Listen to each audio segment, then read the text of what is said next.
Hey everybody, Nate Lee here, and statistically speaking, your chop probably sounds like a frog.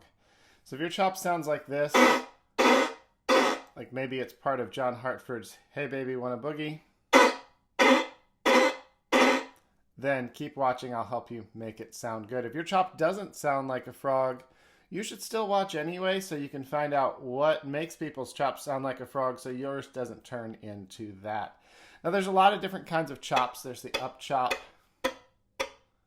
and there's the bluegrass crunchy chop. And then that evolves into other styles.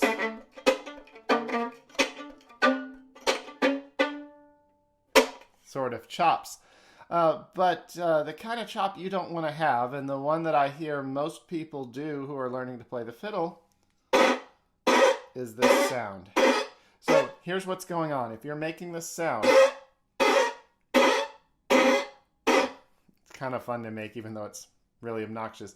If you're making that sound, what is happening is instead of striking the string, you are landing and scraping the bow hair across the string before then picking up.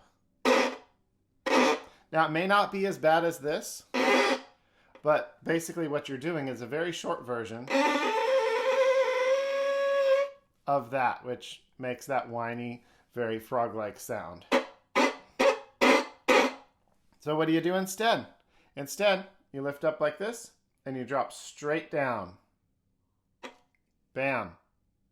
That makes my favorite chop. You drop straight down, gravity's going to take over, and it's going to move your bow slightly to your right.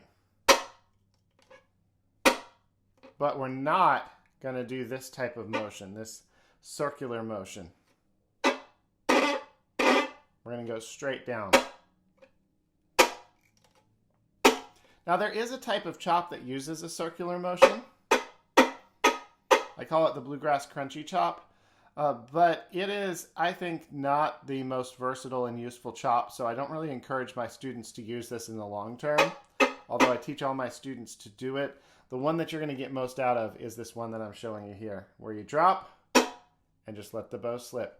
When you do this, do what's called the superhero landing. You sink into the ground. Your bow sinks into the ground and sits there still dramatically for a second before lifting up again. Just like that. Now, if you really want to do the bluegrass crunchy chop, you can, but you can only touch down for a split second. Just the tiniest bit of a touchdown, then you need to come right back up again, and you need to be forceful about it. A lot of fiddlers, their chop basically sounds like nothing.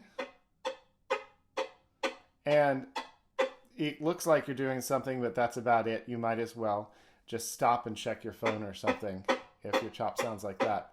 So learn to do this one, and you'll be really happy you did. You'll stop sounding like a frog. All right, everybody, make sure to like and subscribe for the YouTube algorithm. Hit that notification bell so you don't miss anything. And if you're watching on Facebook, do all the Facebook stuff as well. All right, see you in the next video.